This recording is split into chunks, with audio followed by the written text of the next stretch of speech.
What's up, guys? Welcome to Ask Zybak number 6, a series where I answer questions off my Facebook and Twitter about pretty much anything and everything.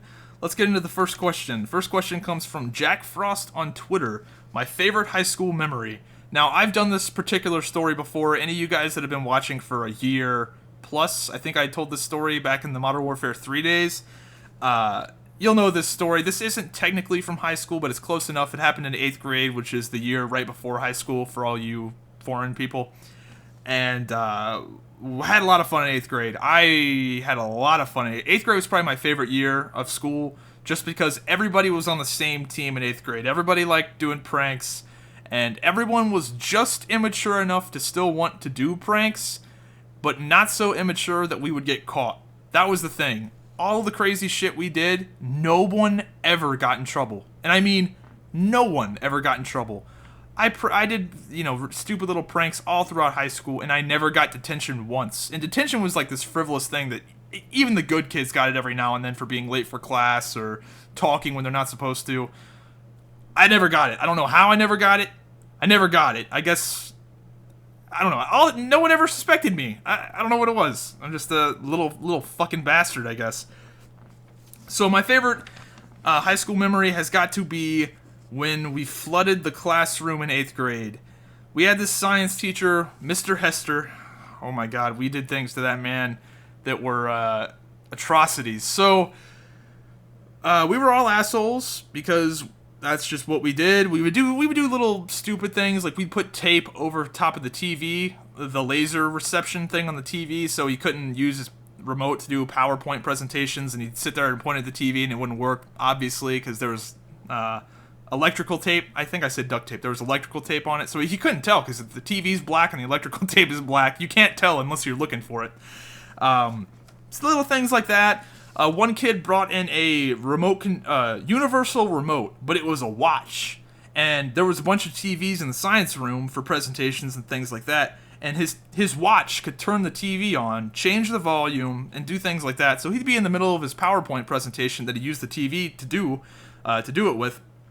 And kid would just change the channel, change it to the fuzzy channel, turn the volume all the way up. Or he'd turn on a different TV, mute the TV, turn the volume all the way up, change it to the fuzzy channel, and then just unmute it. So we'd just be sitting there in class, and he'd be talking, like, blah, blah, blah, science stuff. Just in the middle of it. It's hilarious. And it was so funny, because they would send us all in the hallway. They'd send us all out one by one and interrogate us, and no one would ever say anything. No one ever got in trouble. So we did pranks like that all throughout the year, just little stuff. And then one day he decided to leave the classroom for about 60 seconds. That's all it took. 60 seconds he left the classroom. As soon as he left, 5 or 6 kids, without hesitation, got up, crammed paper towels down the drain.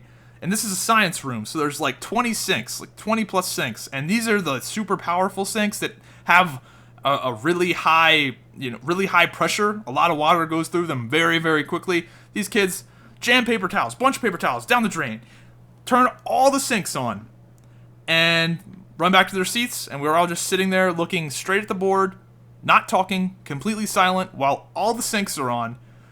And there's about 1.5 inches of water in the science room. And no one's laughing, no one's talking, everyone's just looking at the board like nothing is happening. And, we all got sent out. Everyone got sent out in the hallway, obviously, because there's water everywhere. But again, they interrogated all of us. No one said anything, no one saw anything, and nobody got in trouble. And then it's not even over. And then the next day, this is what makes it terrible. So the next day, one of the pipes in the girls' bathroom busted open. So the science room was on the 2nd floor of the school, and the girls' bathroom on the 1st floor was right below it. And a pipe busted.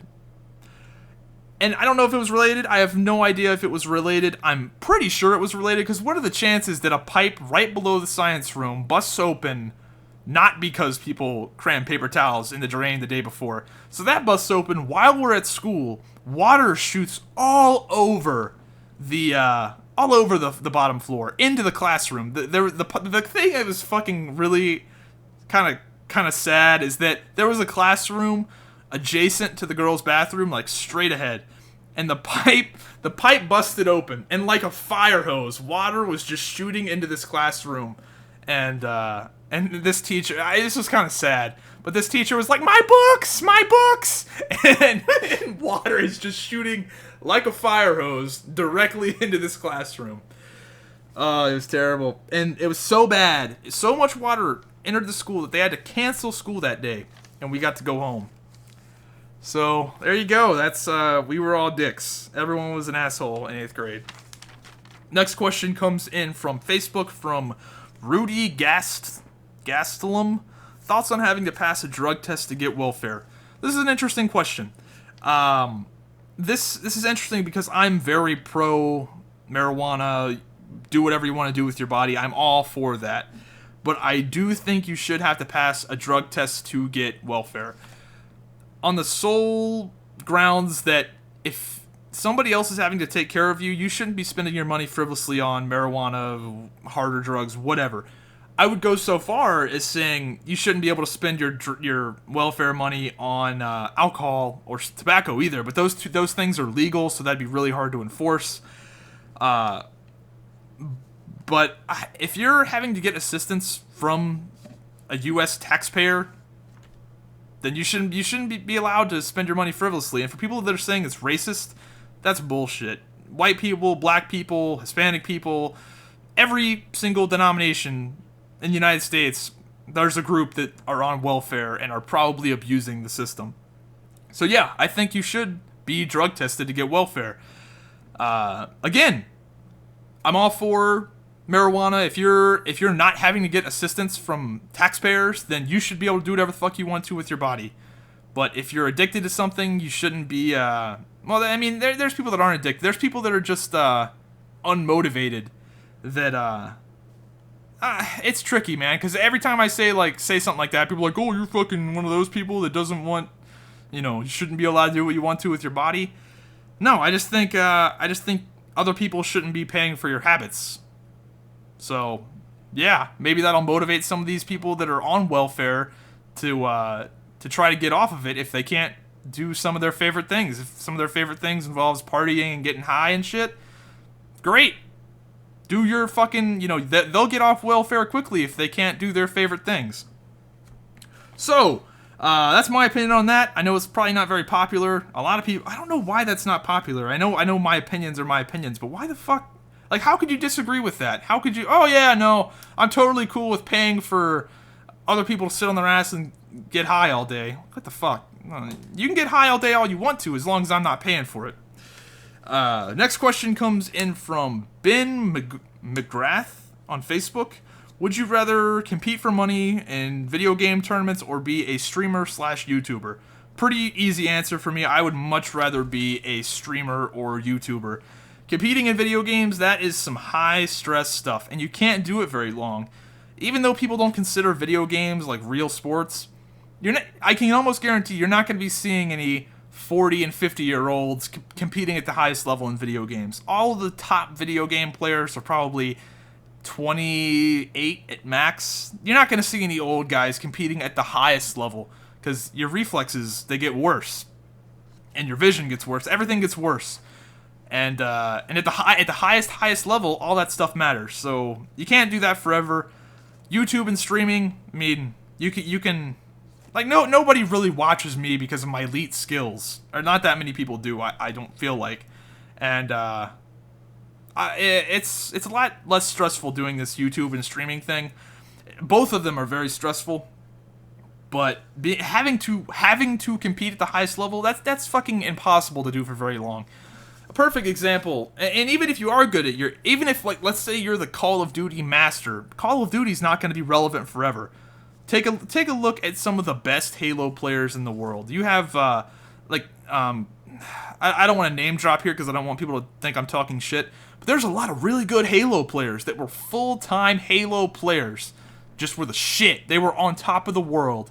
And now, who gives a fuck about Halo? I get more views than... I get more stream viewers, and I get more YouTube views than these guys do. And they were on top of the world just a few years ago, but Halo went to shit. Same thing could happen for League of Legends. If you're a pro League player, what happens if League goes to shit? It could happen. And what happens if you start sucking? What happens when League goes to shit and you try to get good at the next game and you can't play at the top highest level in the next game? That's just so much pressure. You have to always be good. You're not always going to be good. Like, I know I can always be very above average in video games, but I'm not going to, perfect example. I'm not the number 3 Feral Druid in the world anymore. I probably will never be the number 3 of anything in the world ever again. It's pretty fucking unlikely. So being at the top, playing at the top level, like professionals do, that's fucking nearly impossible to do long term, or even fairly long term. So there you go. That's Ask Zybak number 6. Hope you guys enjoyed it, and I will see you guys next time.